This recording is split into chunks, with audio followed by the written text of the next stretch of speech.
If Brian Flores leaves, there's one guy that I think would be perfect for the job. Let's talk about him on Locked On Vikings.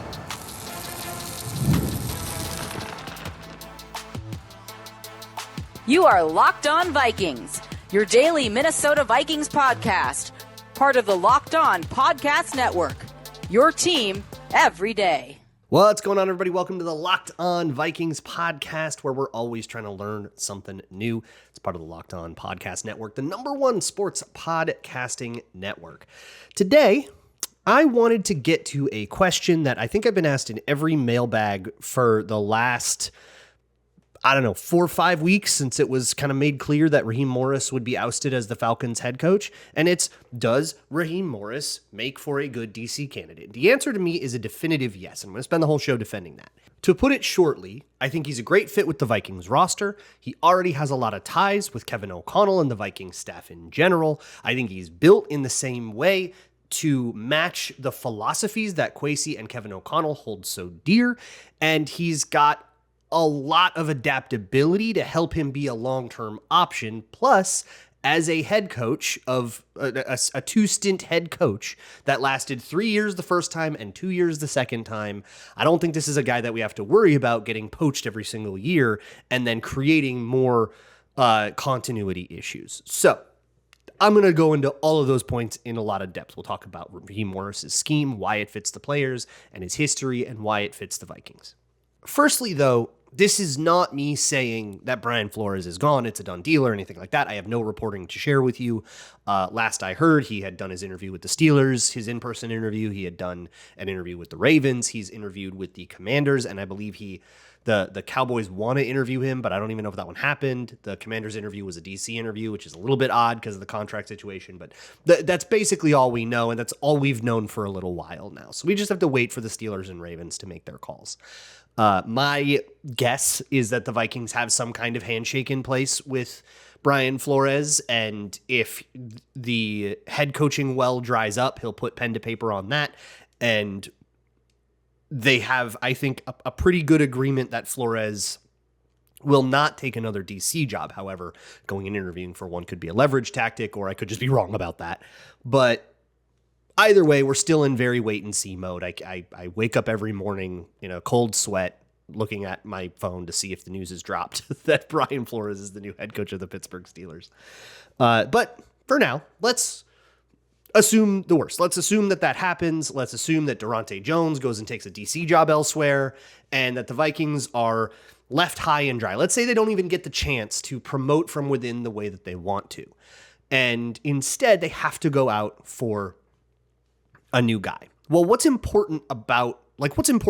criteria here for a defensive coordinator for Kevin O'Connell and the Vikings? Because they're not just going to hire any old jabroni, right? And I think what's important is aggression. And we'll get to that more.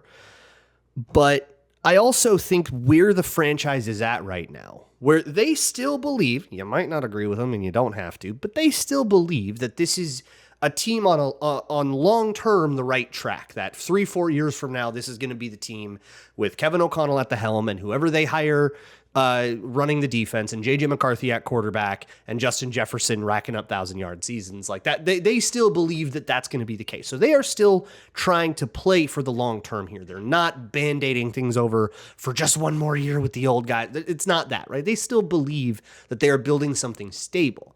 And so I think a big part of that defensive coordinator job is to not do somebody, to not hire a rental, somebody that's going to be 1 foot out the door, ready to take a head coach job at the next convenience. There's only so much you can do about that, right? If you have a defensive coordinator that coordinates a good enough defense, he's going to get head coach looks. That's just how it works. And every defensive-minded head coach deals with that on the offense. We saw it with Zimmer a bunch. Pat Shurmur got hired away once. Like, you need one good season.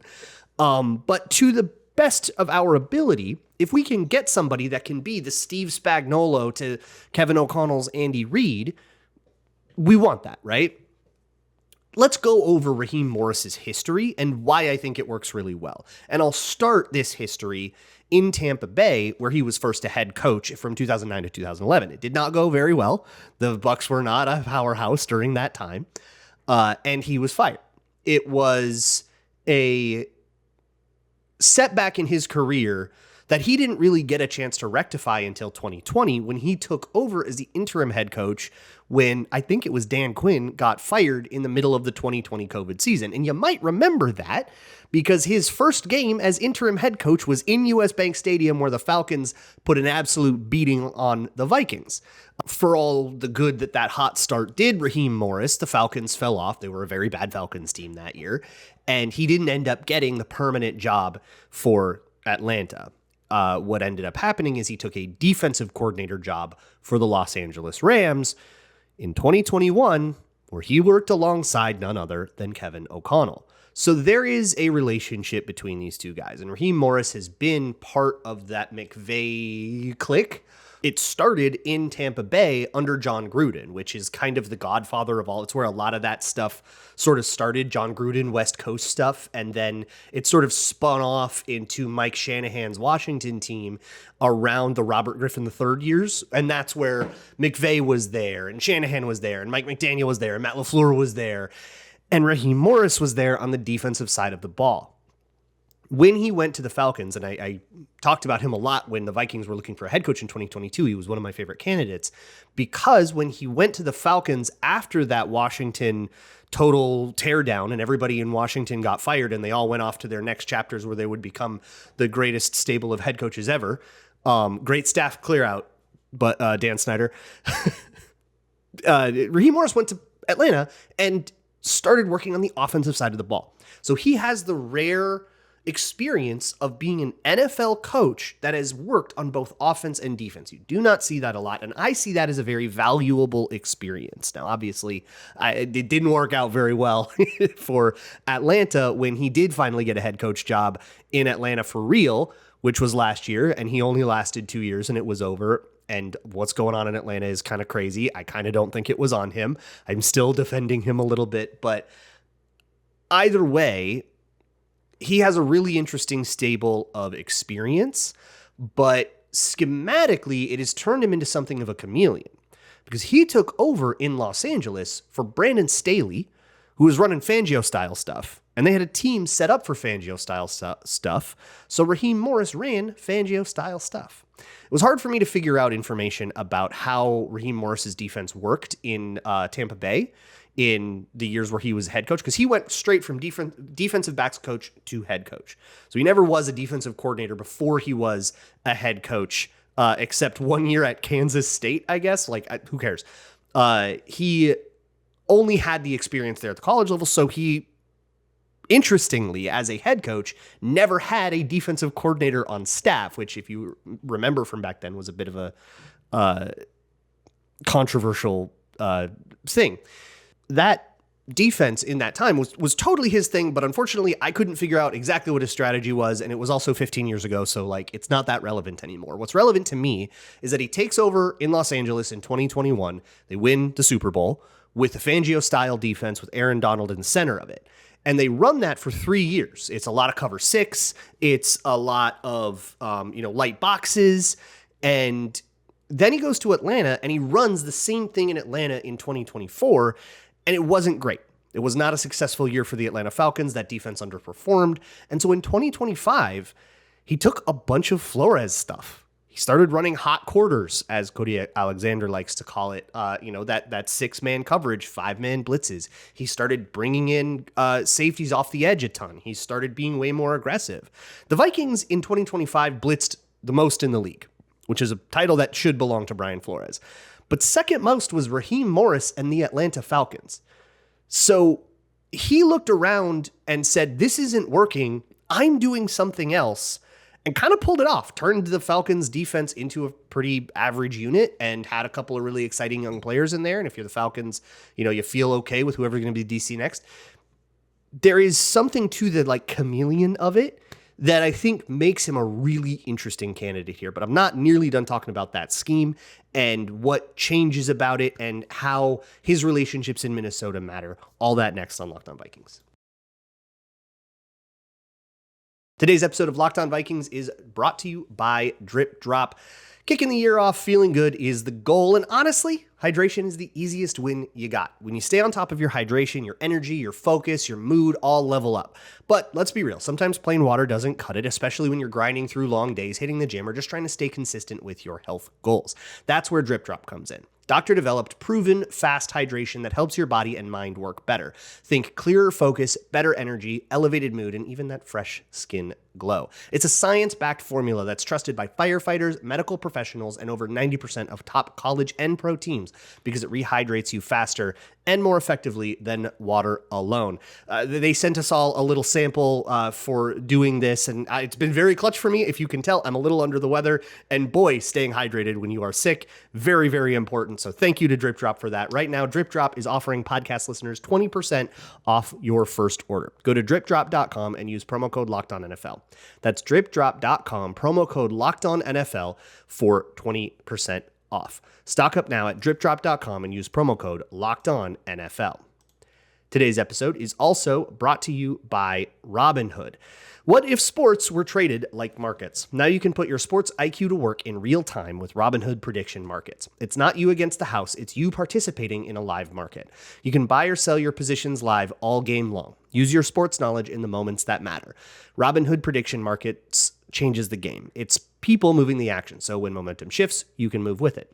I always knew the game, but never had a dynamic way to apply that knowledge. Now I can actually take part live in a market powered by people. You're no longer just a spectator. Play by play, you decide. Trade every play with Robinhood. Now available across the U.S. Download the Robinhood app now to begin. Futures and cleared swaps trading involves significant risk and is not appropriate for everyone.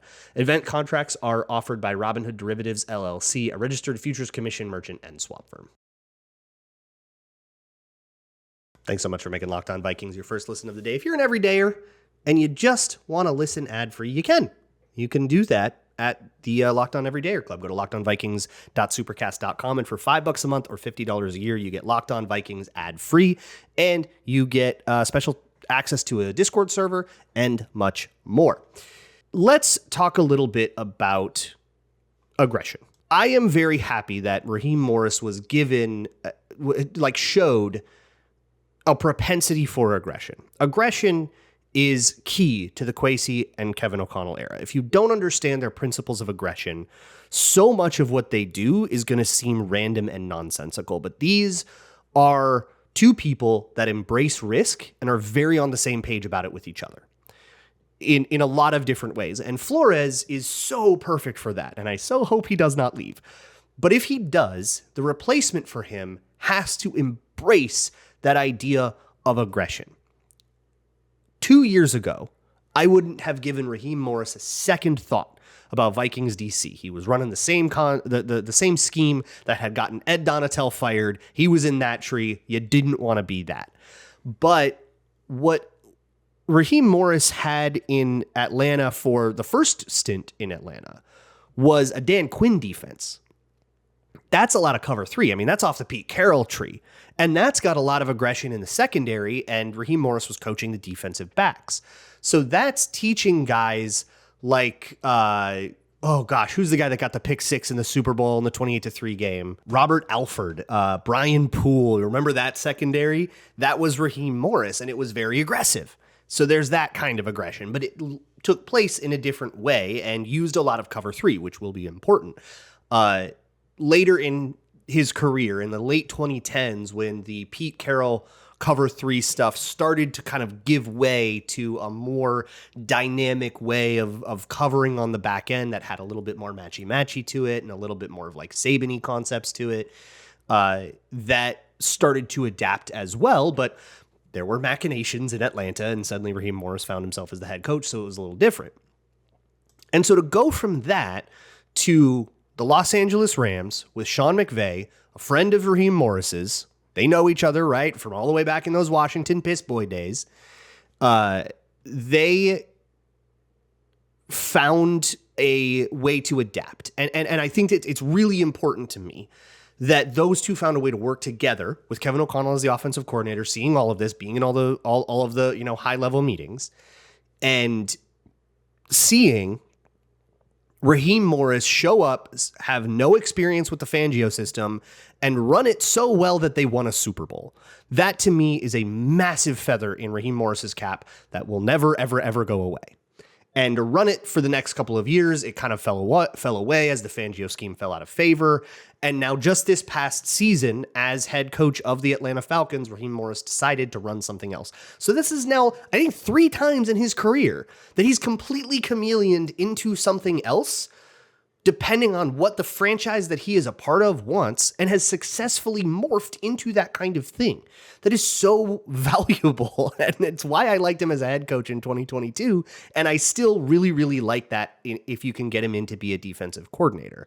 Plus, I'll reiterate, as a 2-stint head coach now, he's head coached for 5 total years, and he's got a record of 37 and 56, 6 total years if you count the interim Atlanta year.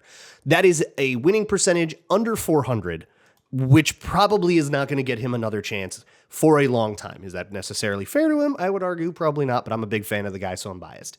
But whether it's fair or not, the reality exists that for a defensive coach, let's be real with all of ourselves, a black defensive coach, those opportunities are fewer and further between than everybody's, 22-year-old grad student that touched McVay's locker once that gets head coaching interviews all over the place, right? That get a million opportunities. And you can say, hey, it's just about offensive versus defensive, but regardless, it's still working against Raheem Morris. So if I'm being as objective as I possibly can about projecting the odds that Raheem Morris gets another head coaching look, even with a good defense, it feels like he is going to be put into the Steve Spagnuolo, nobody wants to touch this guy as head coach zone, or the Jim Schwartz, nobody wants to touch this guy as head coach zone. There are defensive guys out there that have just been capped off, that have had their chance and been capped off as a defensive coordinator. And I think Raheem Morris probably goes in that category after going 8-9 twice as the head coach of the Atlanta Falcons and getting canned. So I like that. But when it comes to aggression, showing, and the theme of the Vikings' whole ethos, where Kevin O'Connell loves to call shot plays and aggressively play call, and Kwesi Adofo-Mensah makes aggressive trades and aggressive risks, and these guys that love to embrace high risk, high reward, and have a ton of forgiveness for when you take a risk and it fails, for when Flores tries a blitz and it burns them. Nobody in that building is going, you shouldn't have done that. No, there's no hindsight Andes, right? They are all saying, keep doing it. Sam, keep throwing that. I know that was an interception, but Sam Darnold, keep throwing that. I know JJ McCarthy is failing, but we're going to keep by it. They stick by these risks a lot. And so they need somebody that's got the cojones to do it. And Raheem Morris has taken a ton of risks both in his career, in flipping from offense to defense. He's taken risks as a high blitz guy in this last season. He has shown a want to take on those Flores concepts and to run his own ability with it, or to run his own version of it. And so I think if you brought him in and said, okay, run that with these guys, you've got a pretty good stew cooking without asking him to just be Flores part 2. And that's the worry that you would have, even if you were going to promote Durante Jones. The worry would still be, is this guy going to try to run the Flores defense but not be Flores, and it's just going to be a shell of itself and suck? Well, let's do the Raheem Morris thing, which holds 80% of the same DNA, but it's his thing. And it's his vision, and it isn't all that different from what we're doing. It should fit the players just fine, but still have its own central vision, and it's not just trying to copycat stuff you don't understand. So I like that for that reason. But let me explain what I mean about the current iteration of his scheme and how it works in the principles from his Dan Quinn days and his Brandon Staley days, and how that fits the Vikings defense. That'll all be next on Locked On Vikings. Today's episode of Locked On Vikings is brought to you by FanDuel, and FanDuel is in playoff mode. Every game day during the NFL playoffs, FanDuel has been giving customers even more ways to get in on the action. Every NFL playoff game day, you will get a profit boost pack waiting for you inside the app. So that means on Championship Sunday and on the big one, you will see a pack loaded with multiple profit boosts you can apply to the bets you like the most. Open your profit boost pack first thing on game day and see what boosts you want to apply. The boosts let you lean into game day instincts, whether you're backing momentum, defense, quarterback play, or coaching. And it lets you give more juice on the bets you already like instead of forcing you to bet on something new. You make your picks, then apply your profit boosts to go after even bigger payouts while the playoffs get rolling. Visit FanDuel, an official sportsbook partner of the NFL, and grab your profit boost pack every NFL playoff game day. This episode is also brought to you by Indeed. If you have ever botched a hire because they looked good on paper, but then they got into the building and they just didn't work right, then you know exactly how bad it can be to get that decision wrong. Indeed is all you need to stop struggling to get your job posts seen on other sites and to get the right candidates in so you can get that decision right the first time.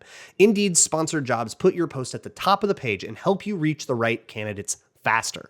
You get access to a pool of the right people, which is why, according to Indeed data, sponsored jobs posted directly on Indeed are 90% more likely to report a hire than non-sponsored jobs. Spend more time interviewing candidates who will check all of your boxes with less stress, less time, and more results using Indeed sponsored jobs. Streamline the process and get down to what really matters for making that hire right. Listeners of this show get a $75 sponsored job credit to help give your job the premium placement it deserves at Indeed.com/LockedOnNFL. Just go to Indeed.com/LockedOnNFL right now and support the show by saying you heard about Indeed on this podcast. Terms and conditions apply. Hiring? Do it the right way with Indeed. Moving on. So how do you combine the kind of old school Dan Quinn cover three you would have seen in the league 10 years ago with this newfangled blitz happy, crazy aggression that the Vikings are going to want to do? And the answer is it's just fire zone. It's a bunch of fire zone. So on blitzed dropbacks, where the Vikings loved to use what PFF would chart as cover two, that's a lot of Tampa 2 looks. That's a lot of like 2 deep 3 under looks or 2 deep 4 under looks. I think a lot of times they would chart like hot quarters as cover two, depending on what the corner would do, because sometimes he'll trigger down to the flat and it'll look like you've got 4 guys underneath and 2 guys deep, and they'll chart that as cover two. They also used a lot of cover 4 and cover 6 split field coverages behind their zone, or behind their blitzes, and very little man. The Falcons, this is all according to True Media, which uses PFF charting, used a lot more cover 3. This is a much more normal way to blitz. This is not the exotic sort of unknowable beast that Brian Flores' defense was, but it's also been around forever. It's more tried and true. It has more answers to the common blitz stuff, and it's a little bit more, you're kind of coloring inside the lines a little bit more than you were with Brian Flores, which personally is kind of a bummer. I liked covering the Flores defense and how freaking weird it was, even though I got frustrated about the tackling sometimes. I always liked getting on the crossovers and being like, so this doesn't make sense to anybody, and your young quarterback will be confused because it's like nothing he's ever seen before. I kind of missed that. But you wouldn't have to miss the aggression, the high blitz percentage. Let's send everybody. Let's use guys as Swiss Army knives, which is a huge part of the ethos of the Vikings defense, is guys like Josh Metellus roaming around the formation, or Harrison Smith, or whoever replaces him, blitzing off the edge. Guys like Andrew Van Ginkel that can play all over the formation. You don't know where they're going to be. You don't know where they're going to go. Raheem Morris has experience with like those amoeba defenses that would roam around and not get set until, which is, by the way, something that Flores did very famously to the Vikings in a game that ultimately led to John DeFilippo getting fired. He was the coordinator on that 2018 team that also won the Super Bowl. And part of the greatness of that is that you can make it really confusing as to where Andrew Van Ginkel is going to be when he could feasibly line up anywhere and do a good job. Now you can't guess, right? You can amoeba guys all over the place, but if Mike Zimmer ever tried to do that, nobody would take it seriously because they knew that Daniil Hunter would end up on the edge. So we'll just pretend he's there from the start, and we don't really need to see, we don't need to play the guessing game. We know he's going to end up there, right? But when you have those versatile pieces, it works really well. Raheem Morris has experience with that and would probably be able to utilize that if he saw fit. he has experience with designing some really cool exotic blitzes, both in his time as Falcons head coach this last year, but also in LA when he was working with Aaron Donald. He could also do some really, really nasty stuff with that when he got like a true superstar, right? And obviously the Vikings defense doesn't have an Aaron Donald, but it just speaks to that kind of innovation. He's been a very, very big, let's adapt to who we got kind of guy. And I think that is such an important thing, especially about defensive guys, that you have to be able to, you cannot put square pegs in round holes at all on defense, right? It will be a disaster. Look at the 2022 draft class, bunch of Ed Donatel guys working in the Flores scheme, and they all get cut. Even guys that you thought were doing something, like Brian Asamoah, who was a rotational player that had a couple splash plays that 2022 year, suddenly couldn't crack the lineup. And Ivan Pace is beating him out, right? Because it's a different world and you're learning new things. And not to mention, Scene and Booth totally flaming out because they weren't drafted to do that. And now suddenly all of their developmental time is gone. Their careers are totally belly up. That stuff will torpedo people. But I think like the fun of Josh Metellus being everywhere, the fun of Van Ginkel being everywhere, the fun of Dallas Turner being everywhere, who I haven't mentioned yet, that is all part of the Raheem Morris experience in Atlanta this last year. And I think you could totally copy paste that over. The difference is you're going to see a lot more single high and you're going to have to do a little more man coverage. And the difference there is when you have outside responsibilities as a corner, because the middle of the field is closed, so the corners are now just, I'm covering outside, you got to cover a little bit more straight up.